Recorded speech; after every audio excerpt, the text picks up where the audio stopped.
ओम नमो भगवते वासुदेवाय। ओम नमो भगवते वासुदेवाय। ओम नमो भगवते वासुदेवाय। ओम नमो भगवते वासुदेवाय। ओम नमो भगवते वासुदेवाय। ओम नमो भगवते वासुदेवाय। श्रीमद् भागवतम तृतीय स्कंद सप्तम अध्याय श्लोक संख्या 25। प्रजापतिनां सपतिश्चक्रोति कान् प्रजापतिन् सर्गांश्चैवानुसर्गांश्च मनोन्मन्वन्तराधिपान् एतेषामपि वंशांश्च वंश्यानुचरितानि च उपर्यधश्च ये लोका भूमेर्भीमात्मजा सते।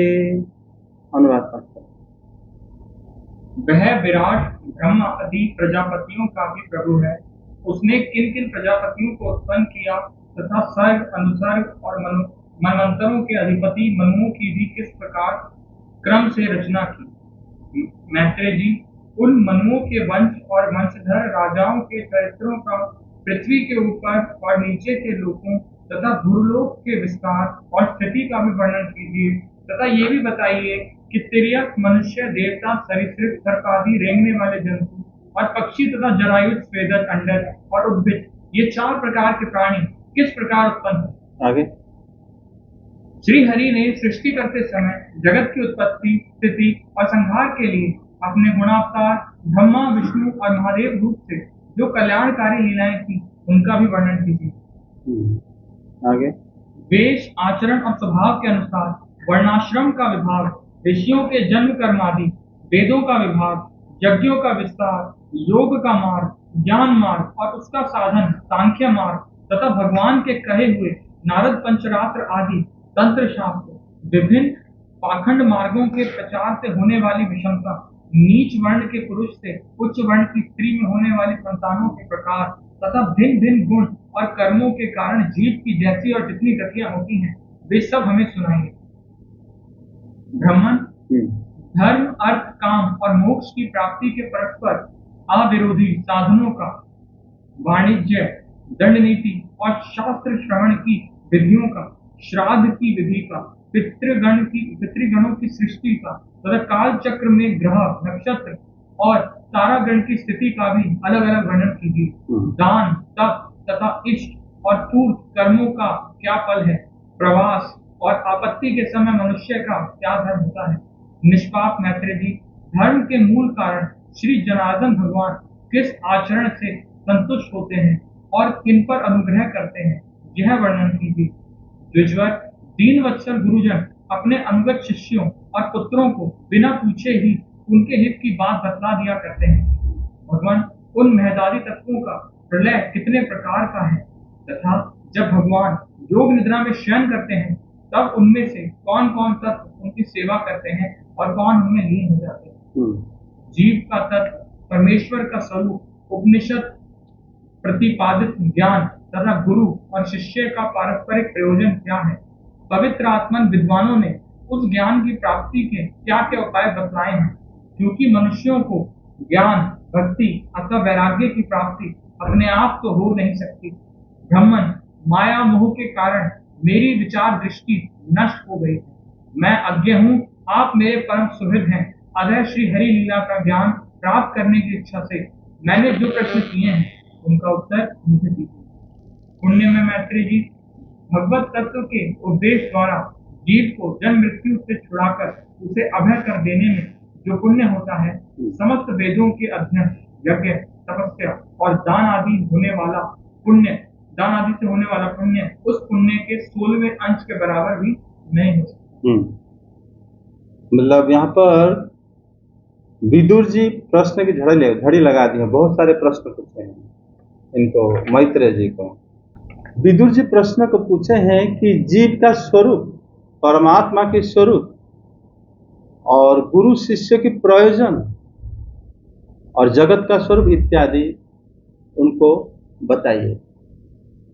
और ये भी प्रश्न करे हैं कि ये बताइए कि किस प्रकार अनेक प्रकार के जो जीव प्रकट होते हैं, मतलब वहां पर उन्होंने ये भी बताए हैं, मतलब पूछे हैं कि किस प्रकार, मतलब ब्राह्मण आदि श्लोक 24 किस प्रकार, मतलब यहाँ पर पूछे हैं कि मनु की वंशज, पृथ्वी के ऊपर नीचे लोग, भूलोक के विस्तार कितना, और ये भी बताए कि उसके अंदर जो पक्षी, जरायुज, स्वेदज, अंडज, उद्भिज ये सब रहते हैं, तो वो उनके उनके उत्पन्न कैसे हुए, क्यों, ये सब मुझे बताइए। मतलब विदुर जी श्री कृष्ण के बारे में प्रश्न चाहिए था उनको।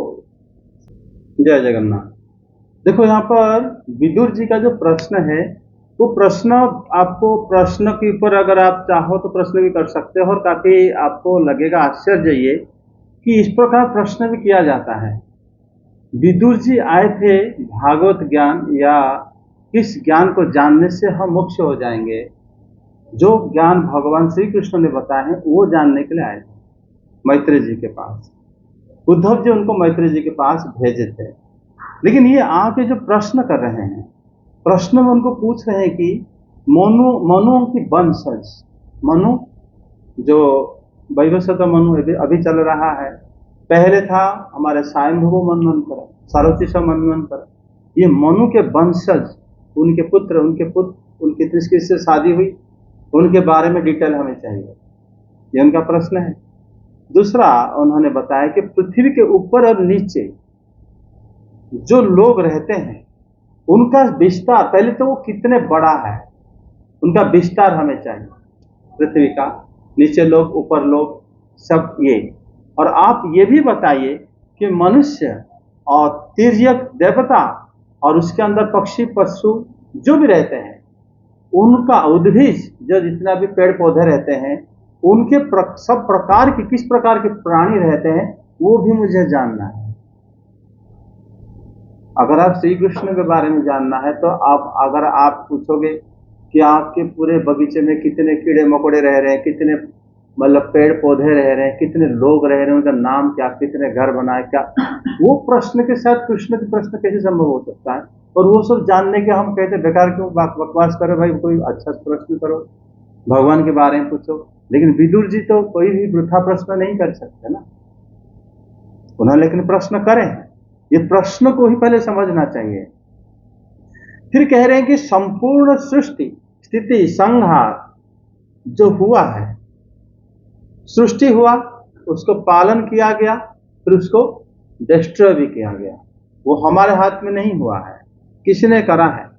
फिर उसके बाद विश्वस्य सर्गस्थित अस्य गुणावतार ही सृजतः, गुण अवतार जो शिव भगवान लेते हैं, उनके लीलाओं का भी आप वर्णन कीजिए कि वो इसे कैसे करते हैं। और ये भी बताइए कि ऋषियों की जन्म कर्म वेद का भेद, जो वेद है, अगर हम कहेंगे कि एक शब्द ब्रह्म जो है भगवान हमारा, उसको वेद में 4 भाग से विभक्त हो गया था, है ना, ओमकार को, फिर जो विभक्त हो गया, फिर और विभाजन हुआ, पुराण बने, फिर उसको ऋषि लोग उपनिषद बनाए, फिर एक पुराण को इतने आचार्य हमारे इसके ऊपर टीका लिखे हैं, श्रीधर स्वामी पाद लिखे हैं, विश्वनाथ चक्रवर्ती पाद लिखे हैं, जीव गोस्वामी पाद लिखे हैं, बंशीधर बाबा जी इसके ऊपर लिखे हैं, राधा रमन देव इसके ऊपर लिखे हैं, विजयध्वज आचार्य मध्य लिखे हैं। ये जो टीका लिखे, एक शब्द पुराण को भी समझने के लिए आज तक भी उसके ऊपर और विस्तार चल रहा है। विदुर जी का ये प्रश्न है, ऐसा क्यों हुआ है, वेद का भेद क्या है, जो विस्तार का। फिर ये मुझे बताइए कि आप हमें यज्ञों की विस्तार, कितने प्रकार के यज्ञ हैं, फिर उसका विस्तार इतना क्यों हुआ है। फिर योग मार्ग, ज्ञान मार्ग, सांख्य मार्ग, भगवान के द्वारा कहे गए नारद पंचरात्र तंत्र, तंत्र विद्या भी है, आगम और निगम। वैदिक साहित्य को 2 प्रकार विभाजन किया जाता है। आगम शास्त्र हो गया मंत्र तंत्र विद्या, निगम हो गया हमारा पुराण वेद, जो हम अध्ययन करते हैं जिसको। जैसे आप अगर कभी मंत्र लोगे, मंत्र पुराण से नहीं आता, वो हो गया आपका आगम शास्त्र हो जाता है। गुरुदेव जो मंत्र देते हैं, मंत्र के माध्यम से हम भगवान की पूजा करते हैं, मंत्र को ध्यान करते हैं। वो जो मंत्र है उसका उपचार विधि ये कह रहे हैं, वो भी मुझे आप बताइए। फिर ये पूछना चाहते हैं कि पाखंड मार्ग उसको किसने सृष्टि किया और उसका विस्तार, उसका प्रकार क्या है। पाखंड मतलब जो भगवान को नहीं मानते, मतलब उनका मतलब सीधो स्वामीपाद उसको मतलब संधि करें पाखंडानंग पंथा नहीं, वो बताते हैं कि पाखंड का प्रचार मतलब होता है वैषम्य। स्वामीपाद कह रहे हैं वैषम्य मतलब भिन्नता, पाखंड मतलब अलग अलग रास्ता बताते हैं भगवान को, मतलब वो तो मानते नहीं हैं। और इस प्रकार जो पाखंड मार्ग है वो क्यों मतलब उत्पन्न हुआ, ये प्रश्न होता है। कन्या उच्च वर्ण में है और पुरुष नीच वर्ण में अगर विवाह होता है तो उनमें जो संतान आते हैं उनके अंदर कैसा क्वालिटी आता है, गुण कैसा होता है, वो भी उनको जानना है विदुर जी को। देखो प्रश्न किस प्रकार पूछ रहे हैं, लेकिन उनको प्रश्न कृष्ण के बारे में पूछना है, उसी में संबंध तो जोड़ना पड़ेगा। श्री कृष्ण इसके अंदर भाई कहाँ है, कौन क्या शादी करा, किसका बच्चा का क्या गुण हुआ, और यहाँ पर कितने मतलब पशु पक्षी रहते हैं, किसका मेजरमेंट कितना है, कितना बड़ा है, वो सब कृष्ण के साथ कैसे जुड़े।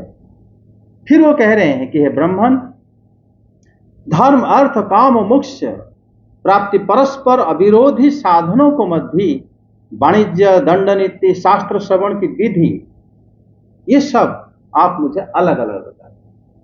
मतलब देखो वो कह रहे हैं कि धर्म अर्थ काम मोक्ष ये अलग हो गया। धर्म हम शास्त्रों से गुरु से सुन के उसी मार्ग में गई कोई कर्म वगैरह कर लेते हैं, जिसको करने से हमें पैसा मिलता है, अर्थ मिल जाता है, फिर हम उसके माध्यम से धर्म अर्थ काम अपनी कामना पूर्ति करते हैं, फिर हम मोक्ष को प्राप्त होते हैं। और फिर ये भी बताए हैं कि वाणिज्य नीति कैसे व्यापार किया जाता है, दंड नीति कैसे हम दंड देंगे किसी को, श्री कृष्ण के बारे में पूछने आए तो ये सब प्रश्न भी इसके अंदर आ जाता है। ठीक है, दंड नीति, फिर श्राद्ध की विधि, अगर कोई मर जाता है हम श्राद्ध कैसे करेंगे, फिर पितरों की सृष्टि कैसे हुआ, पितृलोक जहां पर मरने के बाद तर्पण देने के बाद लोग चले जाते हैं, वो लोग कैसे सृष्टि हुए, फिर काल चक्र में, पूरे काल चक्र में ग्रह नक्षत्र तारा वो कैसे रहते हैं, ये भी बड़ा अजीब सा प्रश्न है। आकाश आसमान में जो तारे रहते हैं वो मुझे बताओ, इनको जानना है। ग्रह नक्षत्र कितने हैं, हाँ प्रश्न अजीब है, जबकि प्रश्न ही कृष्ण संबंधी प्रश्न है। सबसे आश्चर्य बात तो यही है, कोई कृष्ण के बारे में पूछने आया है लेकिन पूछ कुछ और रहा है, और जो पूछने वाले हैं वो कोई साधारण मतलब व्यक्ति नहीं है, श्री विदुर हैं, जिनके घर को श्री भगवान अपना घर समझ के पहुंच गए थे, ऐसे भक्त हैं वो।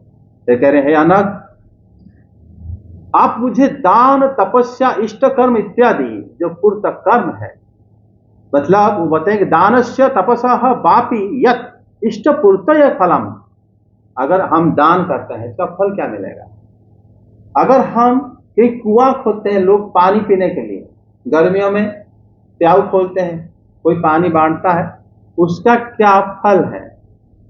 और ये बताइए कि प्रवास समय में अगर आप घर में नहीं हो, यात्रा कर रहे हो, कोई मतलब इस समय धर्म क्या है, क्या करना चाहिए। घर में सुबह उठे और नहा धो के पूजा करें, अपने काम में निकल गए। मान लो आप ट्रेन के अंदर हो, 3 दिन ट्रेन चलेगा, या आप ऐसे एक जगह गए हो वहां कोई व्यवस्था ही नहीं है, तो फिर पूजा कर्म धर्म छोड़ दोगे सब कुछ, या कुछ करोगे तो करोगे तो कैसे करोगे, उसका विधि क्या है। फिर ये भी पूछ रहे हैं कि धर्म के मूल कारण जनार्दन जिस आचरण से संतुष्ट होते हैं वो तो आपादि पुंसः यह धर्म ये न बा धर्म योनि की जनार्दन तुष्यता, जिसमें वो संतुष्ट होते हैं भगवान, वो मुझे आप बताइए। ये भी उनका प्रश्न है कि हे भगवान। हाँ, फिर पूछ रहे हैं द्विजोत्तम, दीन जनों पर कृपा करने वाले गुरुजन अपनी आज्ञा का पालन करने वाले शिष्यों को बिना पूछे उनके कल्याण की बात बता देते हैं। बोले ये कह रहे हैं कि अगर आप मेरे ऊपर कृपा करना चाहते हो तो मुझे सब कुछ बता दो, समझे, सब कुछ मुझे बता दो। और फिर दूसरा कह रहे हैं कि हे भगवान, महत्त्व के कितने प्रकार के प्रलय होते हैं, और जब भगवान योग निद्रा में शयन करते हैं तो कौन उनका सेवा करता है, तो ये भी जानना है उनको। जब कोई नहीं रहता तो उस समय उनका सेवा कौन करता है, प्रलय के समय में। उसके बाद उनका प्रश्न है कि जीव के स्वरूप पुरुषस्य संस्थानं परस्य च स्वरूपम नैगमम ज्ञानम गुरुस्य प्रयोजनम। गुरु और शिष्य का क्या जरूरत है, आवश्यकता क्या है। फिर इसमें जीव का स्वरूप क्या है, परमात्मा की स्वरूप क्या है, ये भी जानना चाहते हैं। फिर ये भी बता रहे हैं कि हे निष्पाप मैत्रेय जी, जिन जिन साधनों को बतलाया गया है विद्वानों ने, उन सब को आप मुझे बताएं।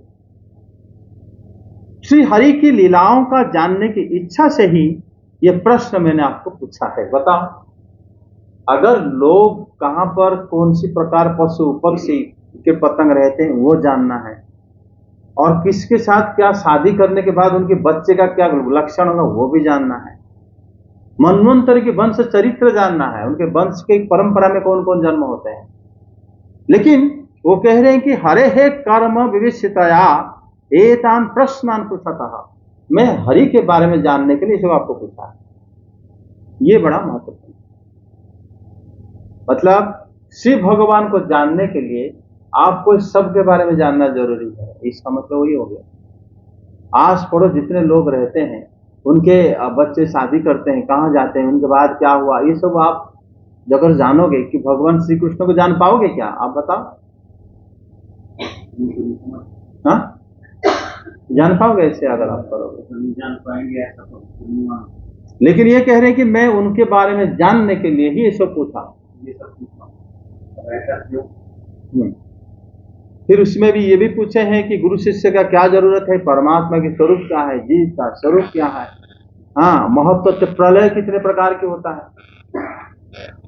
अगर आप मृत्यु हो गया तो आप प्रलय हो गए, आपके लिए तो आप खत्म हो गए ना, तो उसके बाद दुनिया है नहीं आपको क्या पता, वो भी एक प्रकार की प्रलय है। जीव जब मृत्यु को प्राप्त होता है वो भी एक प्रकार की अपने लिए प्रलय हो गया। लेकिन आत्यंतिक प्रलय जो संपूर्ण विश्व सब कुछ नष्ट हो जाता है। तो यहां पर ये जो प्रश्न है विदुर जी का, ये प्रश्न के ऊपर एक प्रश्न किया जा सकता है कि श्री कृष्ण को जानने के लिए ये सारे लोगों को, सारे पशु पक्षी के पृथ्वी के साइज कितना है, बड़ा है, छोटा है, इत्यादि जानने का क्या आवश्यकता है, ये प्रश्न। जैसे हम अगर जो काम करते हैं, हम देखते हैं कि दुनिया में सारे लोग विभिन्न प्रकार के कार्य करते हैं। दिल्ली में सड़क में निकल जाओ, पता चल जाएगा लोग किस प्रकार व्यस्त हैं भीड़ में। तो वो कार्य को अगर हम जानना, ये विदुर जी का प्रश्न उसी प्रकार का है, अगर जानना चाहें या जाने तो क्या हम श्री कृष्ण को जान पाएंगे, ये प्रश्न। जब भगवान के अवतार वर्णन करने से पहले मैत्रेय जी बताए कि भगवान पहले अकेले रहना चाहते थे, जब वो बहुत बनना चाहे तब सृष्टि शुरू हुआ। ये जानते हैं कि नहीं? जब हम लोग सृष्टि हुए, हमारा शरीर, हमारी जगत, जो कुछ हम देखते हैं वो सारा किसने सृष्टि किया? भगवान ने सृष्टि किया। ठीक है, आप जो कार्य करते हो, श्री कृष्ण कह रहे हो कार्य आप नहीं करते हो, वो कार्य प्रकृति करता है। उसको कैसे आप समझोगे? बताओ। आप यहां पर बैठ के सुन रहे हैं, लेकिन आप नहीं सुन रहे, प्रकृति सुना रहा है आपको। वही तो, आप अगर खाना खा रहे हो, आप नहीं खा रहे हो, प्रकृति आपको खिला रहा है।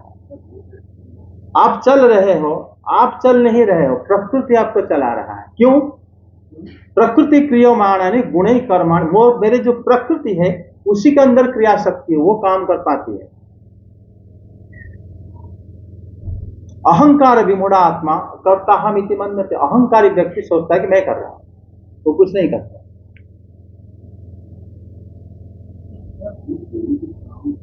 आप नहीं कर रहे हो।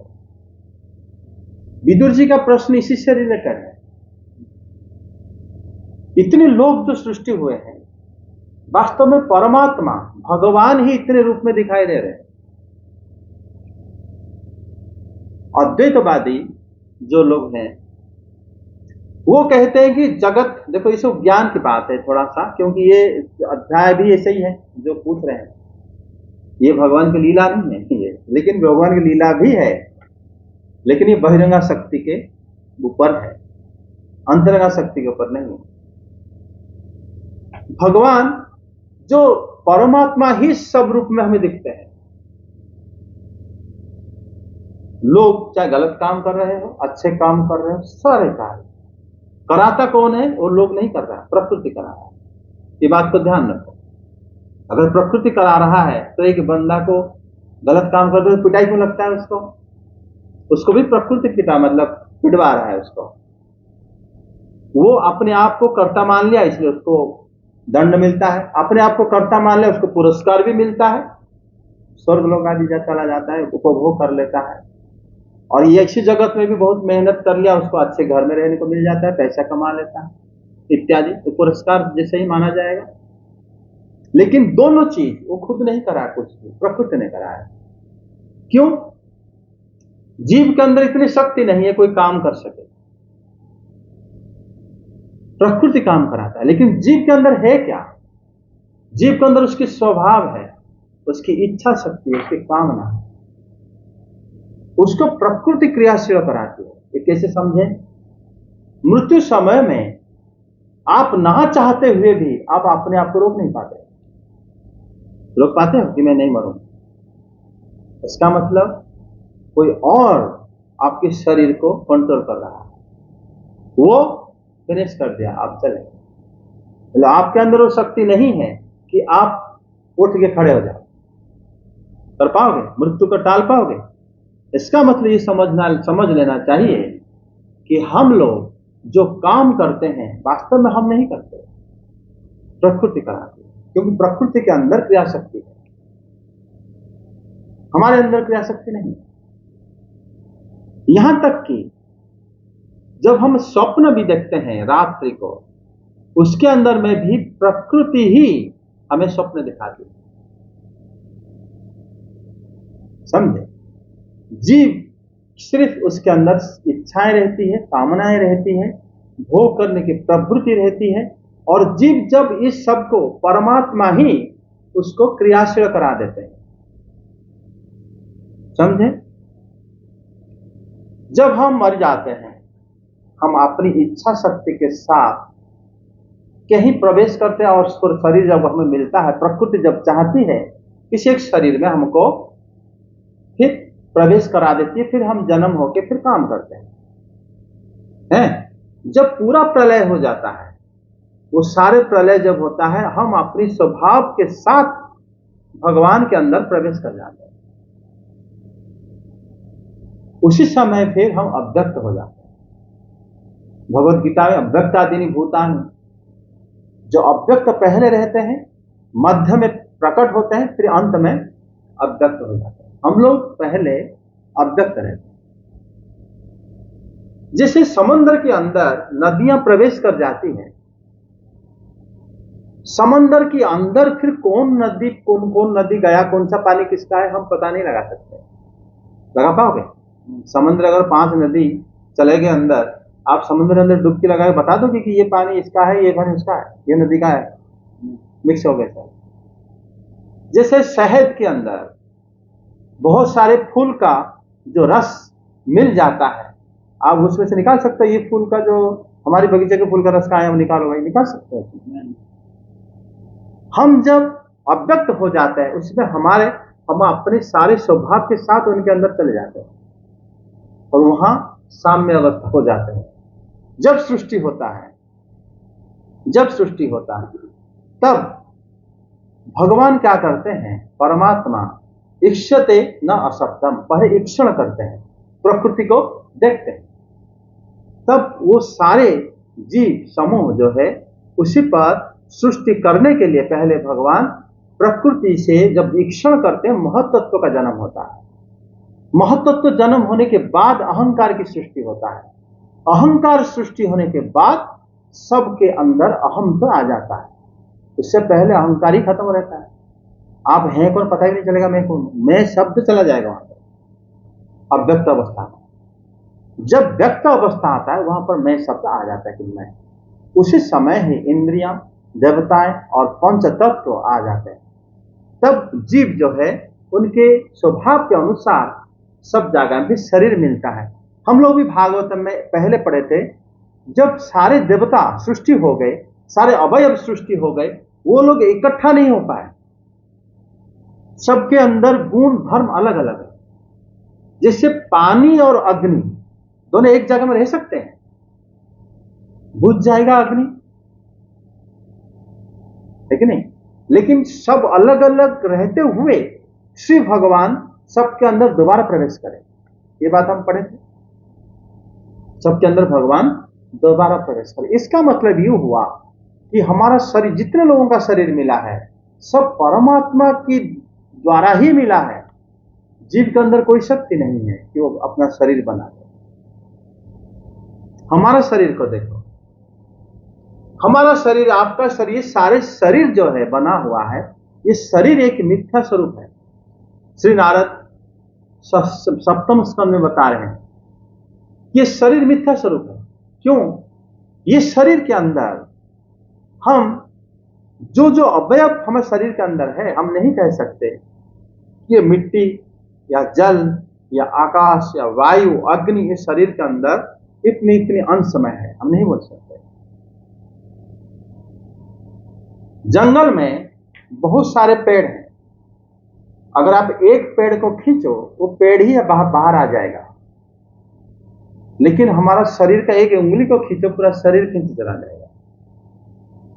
हम उंगली हमारा शरीर का अंश होते हुए भी हम अंश कह नहीं सकते कि ये हमारा अंश है, नहीं कह सकते, ये कि माया है, मिथ्या है।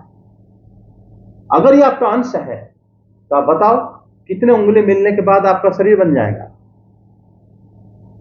बताओ। अगर ये आपका अंश है, अगर आधा ग्लास पानी, पूरा ग्लास पानी का आधा अंश है, तो उसी तरह 2 लेने से ग्लास पानी हो जाएगा। अगर एक हाथ हमारा शरीर का अंश है तो कितने हाथ मिलने के बाद शरीर बन जाएगा? ऐसा हो सकता है? बताओ, कितने हाथ मिलने के बाद मुंह बनेगा, फिर अवयव बनेगा, पैर बनेगा? बन सकता है? ये हमारे अंश भी नहीं है।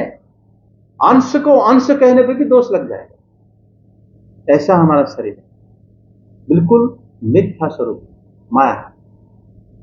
और ये पंचभूत से आया है, ये भी संदेह है। पंचभूत का परिणाम भी ये नहीं है।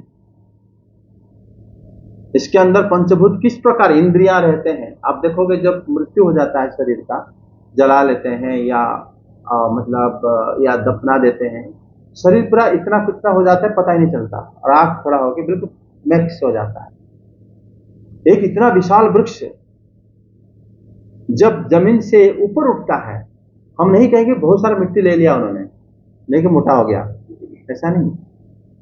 अगर वो वृक्ष नष्ट भी हो जाएगा, कहां चला जाएगा, तो मतलब जो कीड़े मकोड़ा के खा के ऐसे समाप्त कर देंगे, पता भी नहीं चलेगा इतने वृक्ष गया कहां।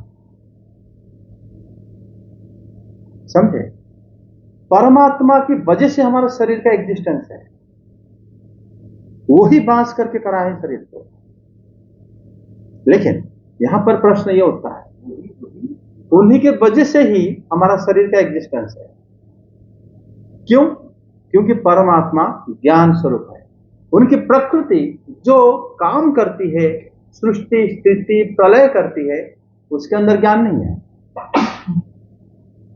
ज्ञान वो जीव को देते हैं। जीव जैसे वो ज्ञान उसको मिलता है, वो प्रकृति को देखते समय वो हर जगह में अपना उपभोग की सामान ढूंढता है। कौन सी वस्तु मुझे पसंद है वो मैं लूं, या अनपसंद में ना लूं। उसके अंदर कोई ज्ञान को ज्यादा मंथन करके वो सबको छोड़ देता है कि नहीं, मैं तो ये मुझे अच्छा नहीं, ये वास्तव में ये सब माया है, मैं तो उनको छोड़ दूंगा। ये भी एक प्रकार के ज्ञान है। और जो भोग करता है वो अज्ञान है। ज्ञान और अज्ञान दोनों एक ज्ञान है, जो कि श्री भगवान ने एकादश स्कंद में उद्धव जी को बताया कि जो मेरी ज्ञान है, मैं जो जीव को जो ज्ञान प्रदान करता हूं, वो अविद्या और अविद्या रूप से प्रसिद्ध है। लेकिन जब विद्या और अविद्या रूप से श्री भगवान के उद्धव जी को बताएं कि मैं ज्ञान को देता हूं, उसी समय लेकिन श्री भगवान एक वचन को व्यवहार करें। संस्कृत में एक वचन, द्विवचन, फिर बहुवचन। जब भगवान विद्या और अविद्या के लिए दोनों को एक ज्ञान कहे हैं, इसका मतलब जीव गोस्वामी पाद बताते हैं कि दोनों ही एक जगह से आया है। हम भौतिक जगत में जिसको अज्ञान कहते हैं, जब उसको छोड़ देते हैं, वही हमारे लिए ज्ञान हो जाता है। समझे? अगर आप इंद्रिय तृप्ति कर रहे हो, अगर आप झूठ बोल रहे हो, आप चोरी कर रहे हो, आप सारे गलत काम कर रहे हो, उसी के उपाय ढूंढ रहे हो, तो आप अज्ञानी हो। एक बंदा अपना मंथन करके और आगे जाता है कि चोरी करने से क्या मिलेगा, उल्टा मैं पकड़ा जाऊंगा तो मेरा सारा धन भी ले लेंगे, पिटाई होगा, अलग। वो छोड़ दिया। झूठ क्यों बोलूंगा, उसको छोड़ दिया। मैं ये क्यों करूं, छोड़ दिया। वो ज्ञानी है। तो अज्ञान और ज्ञान दोनों एक जगह से आता है। इसलिए भगवान दोनों को एक वचन में व्यवहार करके बोले हैं, दोनों ही मेरे द्वारा दिया गया। उसका दो नाम है, विद्या और अविद्या। इससे यह भी पता चलता है कि जीव के जो स्वभाव है विद्यामय है, वो ज्ञानमय है, लेकिन गलती से वो अज्ञान को धारण कर लेता है। ये समझ में आ गया? इसका मतलब विदुर जी का जो प्रश्न है, विदुर जी ये जानना चाहते थे कि परमात्मा इतने सारे रूपों में कैसे कार्य करते हैं। चाहे वो वृक्ष हो, चाहे पृथ्वी हो, चाहे वो जंगम हो या स्थावर हो, चाहे पशु पक्षी हो, चाहे मनुष्य हो, चाहे पुरुष हो, स्त्री हो, ब्राह्मण हो, क्षत्रिय हो, वैश्य हो, शूद्र हो, देवता हो, राक्षस हो, दानव हो, सब ये जो रूप मिला है परमात्मा से मिला है। समझ रहे हो? क्योंकि जैसे वो शरीर मिला है, वो कुछ ना कुछ काम करने की प्रेरणा उसके अंदर आ जाता है, और काम प्रकृति कराती है। जो कार्य सारा प्रकृति कराती है, इस प्रकार वो करते करते वो जीव क्या करता है, अगर बड़ी भाग्य से गुरु साधु का संग कर लेता है, फिर वो क्या करता है ना, मुक्ति पाने के लिए भी वो प्रयासरत हो जाता है, अपनी मूल स्थिति में आ जाता है। जो कि विदुर जी का प्रश्न है कि जीव का स्वरूप क्या है, परमात्मा का स्वरूप क्या है, परमात्मा कहां कहां है, कहां कहां नहीं है। आप बताओगे कि जो स्वप्न में भी परमात्मा हमारे साथ रहते हैं, वो दिखाते हैं हमें स्वप्नों को। क्यों? लोग कहते हैं स्वप्न झूठा है, मिथ्या। वो मिथ्या नहीं, क्योंकि स्वप्न से हम कभी कभी कौन सा शुभ है कौन सा अशुभ हम विचार करते हैं कि नहीं। इसका मतलब स्वप्न से ज्ञान भी मिलता है, और जहां से ज्ञान मिलता है वो कैसे मिथ्या हो सकता है। समझ में आया? अर्थात परमात्मा ही हमें तो स्वप्न भी दिखाते हैं, परमात्मा ही हमारे शरीर को ही परिवर्तन करा के दिने बच्चा होते हैं, हम आगे बूढ़ा हो जाते हैं, फिर शरीर को छोड़ देते हैं। ये जगत मिथ्या नहीं है। जैसे अद्वैतवादी जगत को मिथ्या कहते हैं, ब्रह्म सत्य है, जगत मिथ्या। क्यों? उनका वाद है कि अद्वैत एक है, और कृष्ण जो है, भगवान जो है, चिन्मय है, लेकिन जगत के सारे वस्तु चिन्मय नहीं है, जड़ है, तो कैसे भगवान से आ सकता है? इसीलिए भगवान जो एक है वो सत्य है, चिन्मय है, ब्रह्म है, परम ब्रह्म है, ये सब मिथ्या है। ये उनका जो है मत है अद्वैतवादी की, क्योंकि द्वैतवादी उनका है ही नहीं, इसीलिए वो अद्वैतवादी मानने के लिए ही इसको नकार देते हैं। वो और आगे शास्त्र को और आगे नहीं बढ़ पाते। भागवत में आप देखोगे अद्वैतवादी लोग भी भागवत कथा कहते हैं, उनका दूर दूर सहित भागवत से कोई संबंध नहीं, उनका दूर दूर तक संबंध नहीं, उनकी परंपरा में नहीं है। समझे? जब परमात्मा हमें इस सृष्टि कराए हैं, तो फिर हम कैसे कहें कि परमात्मा तो चिन्मय है, लेकिन हमारा शरीर तो जड़ है और इस दुनिया भी जड़ है, ये नष्ट हो जाता है। ये हम कैसे माने कि परमात्मा ने करे हैं? परमात्मा सब जगह वास करते हैं, कैसे माने? ये प्रश्न है। अद्वैतवादी तो वही कहते हैं कि परमात्मा चिन्मय है, ये जगत तुम सब जड़ है, इसीलिए परमात्मा से दुनिया, ये जगत नहीं आया है, ये मिथ्या है। लेकिन ये जगत मिथ्या नहीं है। क्यों मिथ्या नहीं है?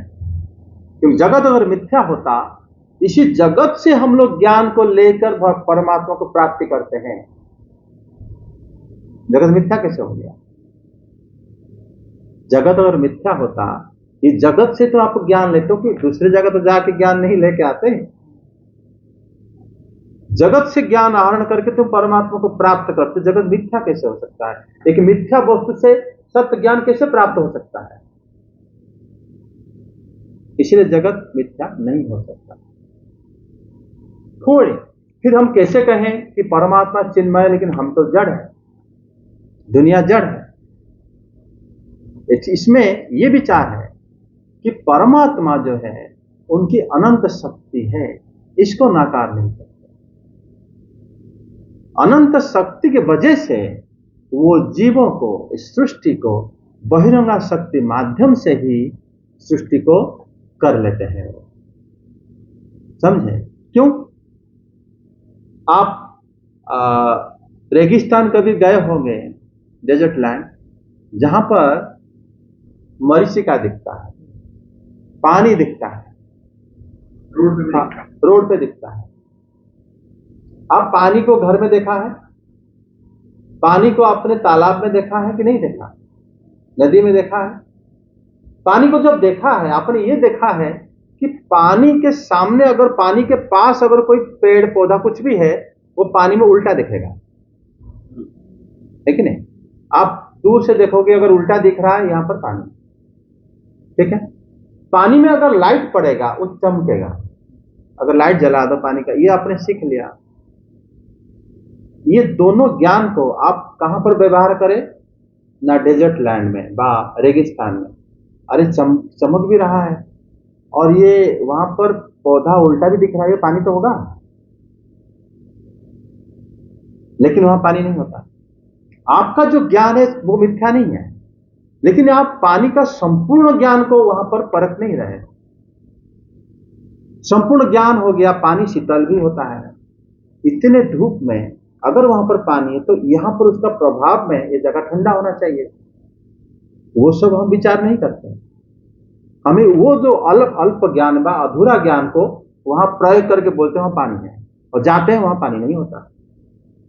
उसी तरह जो अद्वैतवादी, वो परमात्मा को संपूर्ण विचार नहीं करते, खाली इतना जानते हैं कि वो चिन्मय है, लेकिन परमात्मा की अनंत शक्ति है, वो बात को वो विचार नहीं करते। इसलिए द्वंद्व में पड़ जाते हैं। वो कहते हैं कि जगत मिथ्या है, शरीर मिथ्या है, स्वप्न मिथ्या है। अगर हर जगह से ज्ञान प्राप्त हो रहा है, तो कोई भी वस्तु मिथ्या नहीं हो सकता। लेकिन भगवान की अनंत शक्ति रहने की वजह से ये सारे वस्तु सत्य माना जाता है। इसीलिए अगर ये मिथ्या होता, महात्मा लोग यहाँ पर जब मतलब शरीर को छोड़ते हैं उस समय क्या करते हैं, इसी जगह में वो लोग तपस्या करते हैं, पहले खाना छोड़ देते हैं, फिर सूखे पत्ता, पानी, हवा पी के धीरे धीरे परमात्मा को ध्यान करके शरीर को छोड़ देते हैं। क्यों? अगर जगत मिथ्या है तो वो तो आत्महत्या कर देना चाहिए था उनको, जहर पी के खा के सो जा, भगवान के नाम लेके उद्धार हो जाएगा। जैसे जगन्नाथपुरी में जब भगवान प्रकट लीला कर रहे थे, कुछ भक्त सोच रहे थे कि हम रथ के नीचे आके मर जाएंगे तो हम भगवान के धाम चले जाएंगे।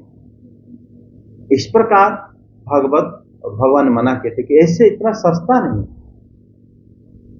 और ये प्रकृति को समझना चाहिए। बहिरंगा शक्ति है भगवान की, बहिरंगा शक्ति को समझोगे। और विदुर जी का प्रश्न वही है, संपूर्ण बहिरंगा शक्ति को जानना चाहते हैं कि परमात्मा कैसे कैसे हर जगह में रहते हैं। ये जब जानेंगे तब हम प्रकृति के प्रति हम आसक्ति हम लोग का कम हो जाएगा। सबका जो मुखौटा है, सबका जो चेहरा है, ये एक माया है, कि भ्रम है। इसके अंदर जो ज्ञान आप लेते हो वो सत्य, समझे कि नहीं? रूप के भी कभी भी वो सत्य नहीं है, वो मिथ्या स्वरूप है। आप जानते हो पृथ्वी, जल, आकाश, वायु, अग्नि, ये भी, इन लोगों के नाम भी मतलब प्रश्नवाची है कि ये क्या सत्य है? लेकिन परमात्मा रहने से वो सत्य है। जब परमात्मा इसको सृष्टि करते हैं ये सत्य है, उसी से हमें ज्ञान मिलता है, उसी से हम भगवान को जान पाते हैं, उसी से ही साधु, सन्यासी, गुरु उसी ज्ञान को ही वितरण करते हैं कि भगवान कैसे कैसे सब जगह को सृष्टि कर लेते हैं। इसलिए आप देखोगे भागवतम में सृष्टि के संबंध में बताया जाता है। अन्यथा जब प्रलय होता है, आप पृथ्वी पहले इतने मोटे बारिश जब होता है, हाथी सूंड के बराबर, पूरा पृथ्वी जलमग्न हो जाता है। पृथ्वी का जो मिट्टी है वो उससे मिल जाता है, घुल मिल जाता है। उसके बाद बारिश से पूरा पानी और पृथ्वी मिक्स हो जाता है। फिर जब आग, अनंत देव के मुख से आग निकलता है, वो सबको जला देता है। उसमें पृथ्वी गया, जल गया, आग आ गया। आग को वायु पी लेता है, मतलब पूरे आग को बुझाने के चक्कर में वायु के अंदर वो समेट जाता है। तो उसी वायु को आकाश क्या करता है, स्थिर बना के उसको समेट लेता है। उसी आकाश जो है चला जाता है अहंकार के अंदर, अहंकार जो है चला जाता है महत्त्व के अंदर, महत्त्व के अंदर चला जाता है प्रकृति के अंदर, प्रकृति जो है अव्यक्त होके भगवान के अंदर चला जाता है। फिर आप बताओ पृथ्वी कहां गया? जिसको आप नाम दे के पुकार रहे थे, गया कहां? खत्म हो गया। तो उसका नाम सत्य है या मिथ्या है? कैसे कहोगे? हम अपने शरीर को ढूंढेंगे कि हमारे फोटो ऐसा है, हम ऐसे दिखते थे, उसका क्या सत्यता है? कोई सत्यता नहीं। लेकिन भगवान की उपस्थिति से ही ये बड़ा विचित्र दिखता है। ये दुनिया का विचित्रमय सिर्फ परमात्मा की वजह से होता है। और बहिरंगा शक्ति उनकी एक शक्ति है, जिस शक्ति से विचित्रमय सृष्टि करते हैं भगवान, जिसको विदुर जी जानने के लिए वो सारे प्रश्न करें।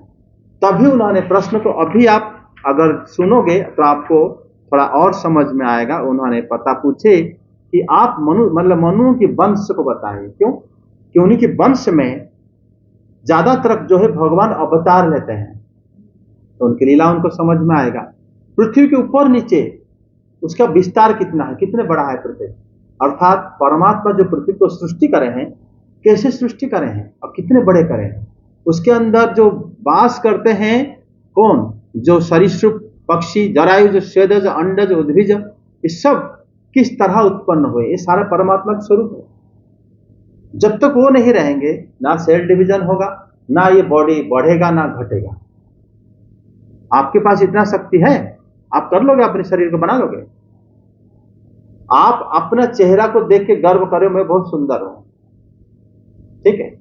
आप अपने चेहरा बना सकते हो, किसी और को बना सकते हो ऐसे? इतना शक्ति आपके अंदर है, फिर किसने बनाया इसको?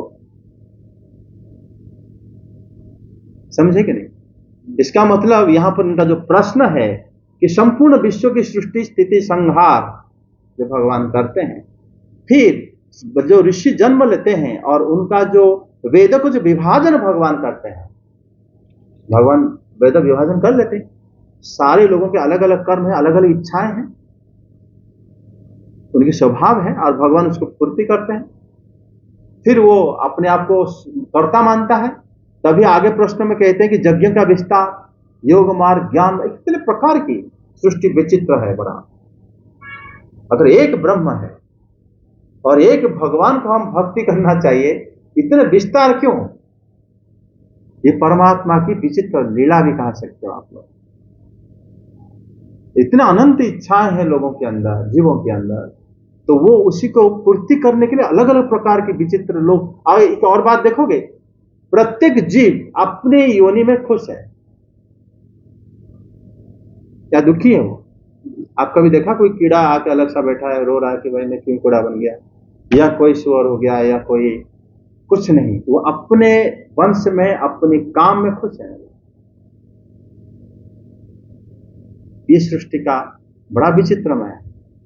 और उनको शरीर, उनका जो उसको पूर्ति करने के लिए परमात्मा की सहायता बिना हो नहीं सकता, क्योंकि अगर परमात्मा के बिना हो जाता, अगर हमारे पास इतनी शक्ति होता, तो पहले तो हम कभी नहीं मरते, अपने आप को रोक देते हैं।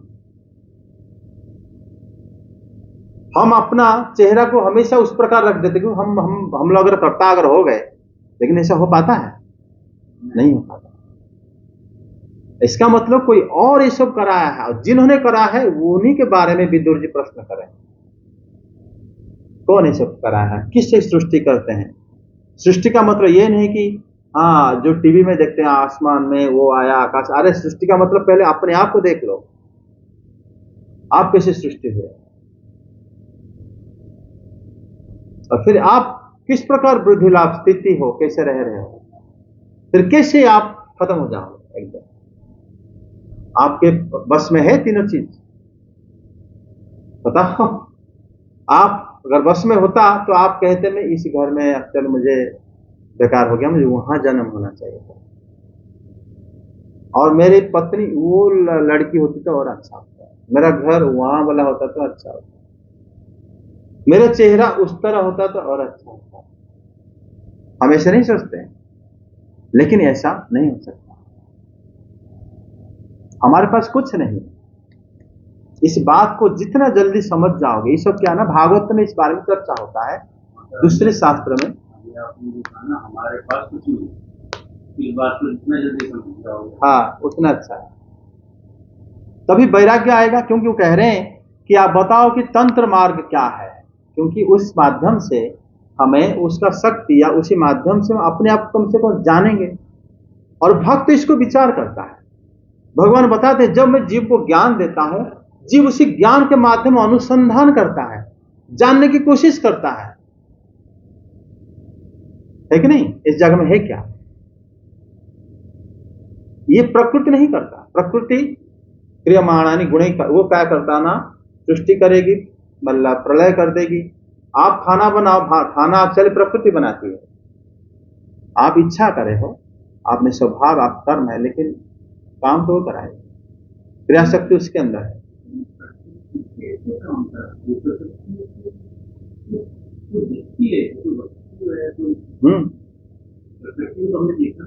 प्रकृति आपके अंदर है, गुणों के रूप में है, और वो कराती है कार्य।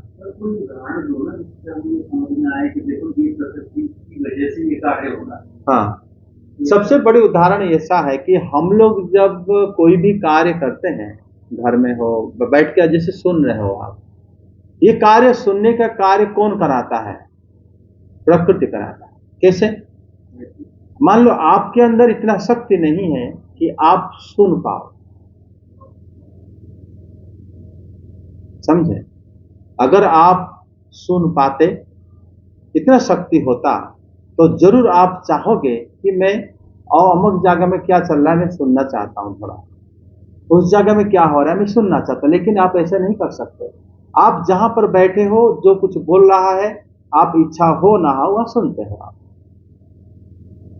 प्रकृति क्या करती है, हमारा प्रत्येक कार्य को वही हमारे स्वभाव के अनुसार वो करा देती है। आप देखो, अभी कहते हो कि आप कर रहे हो, स्वप्न अवस्था में आप बहुत कुछ चीजें देखते हो, उस समय फिर कौन सब कार्य कराता है? आप करते हो उस समय आप तो। लेकिन स्वप्न देखो, स्वप्न में आप किसी को दान दिया है या आप किसी को मारा है, आप कुछ खा लिया, तो आप कहोगे नहीं मैंने तो नहीं खाया था। डर जाते हैं। हाँ, सपने डर जाते हैं, आप कहोगे कि मैंने नहीं डरा था। क्यों कहते हो?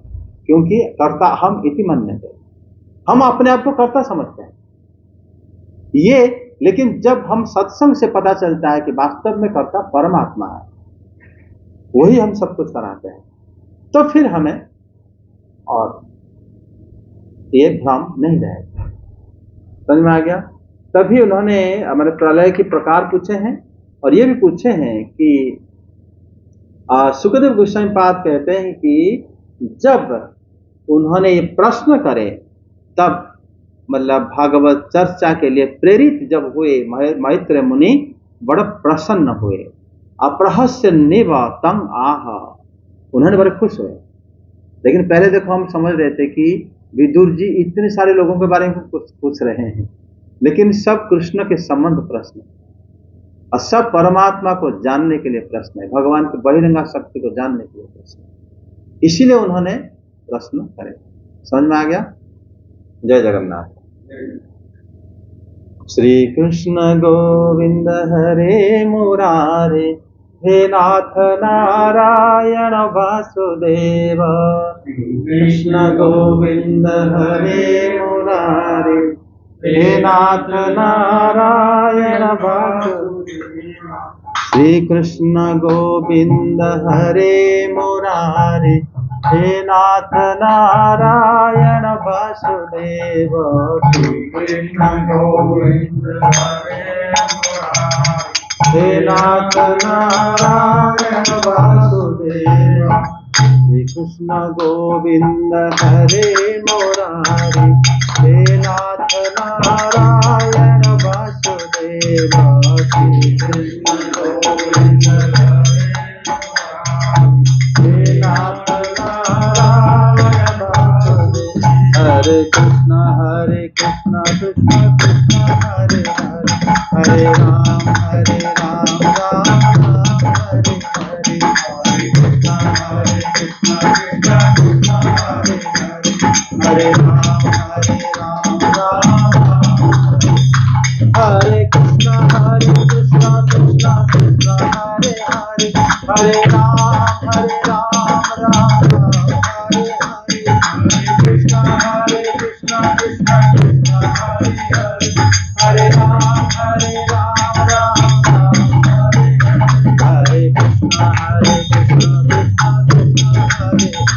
हरे। हरे राम हरे राम, राम राम हरे हरे।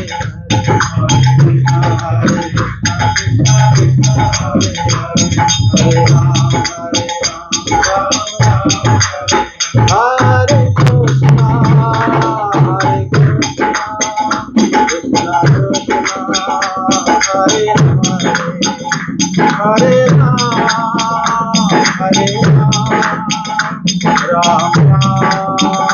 हरे राम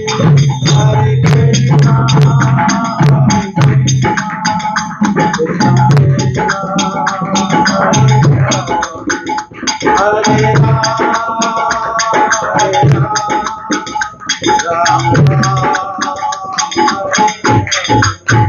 हरे कृष्णा कृष्णा कृष्णा हरे हरे, हरे राम राम राम हरे हरे। कृष्णा कृष्णा कृष्णा हरे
नाम संकीर्तन की जय हो।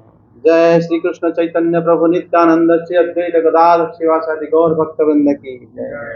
जय श्री बलदेव, जय श्री सुभद्रा, जय श्री जगन्नाथ श्री सुदर्शन देव की जय। भक्ति देव तुलसी माता की जय। ग्रंथराज भागवतम की जय। वृंदावन धाम की जय। सभी भक्त वृंद की जय। जय जय श्री राधे श्याम।